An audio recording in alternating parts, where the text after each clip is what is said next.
12월 16일 하나님 앞에서의 씨름. 그러므로 하나님의 전신갑주를 취하라. 이는 악한 날에 너희가 능히 대적하고 모든 일을 행한 후에 서기 위함이라.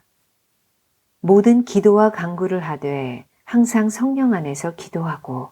에베소서 6장 13, 18절 말씀. 하나님께 나아가는 것을 막는 모든 것을 대항해 씨름해야 합니다. 또한 다른 영혼들을 위해 기도로 씨름해야 합니다.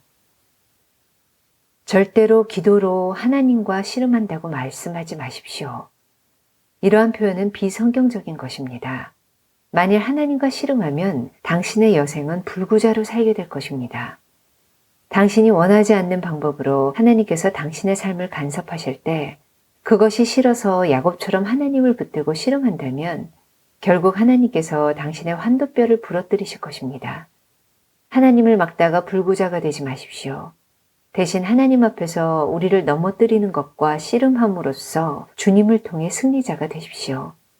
하나님 앞에서의 씨름은 하나님의 나라에서 중요합니다. 만일 당신이 내게 당신을 위해 기도해달라고 부탁했다고 가정해 보십시오. 이때 내가 그리스도 안에 온전히 거하지 않으면 내가 당신을 위해 기도할지라도 그 기도는 역사하지 않습니다.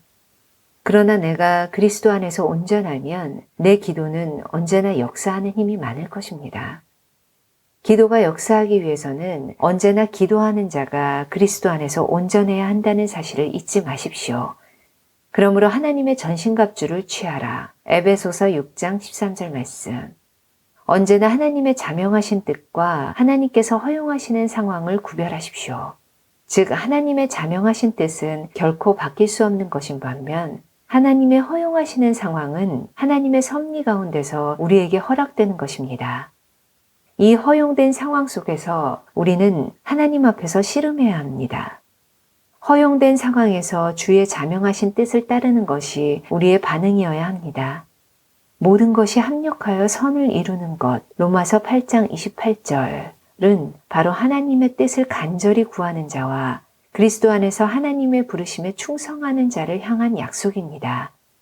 따라서 하나님께서 허용하시는 상황은 하나님의 자녀들이 자신들을 나타낼 수 있는 기회입니다. 우리는 아무 생각 없이 이 상황은 하나님의 뜻이야 라고 말하면 안 됩니다. 하나님 앞에서의 씨름을 피해서도 안 되고 하나님과 씨름해서도 안 됩니다. 오직 하나님 앞에서 주어진 상황과 씨름해야 합니다.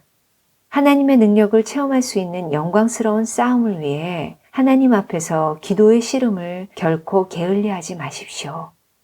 아멘.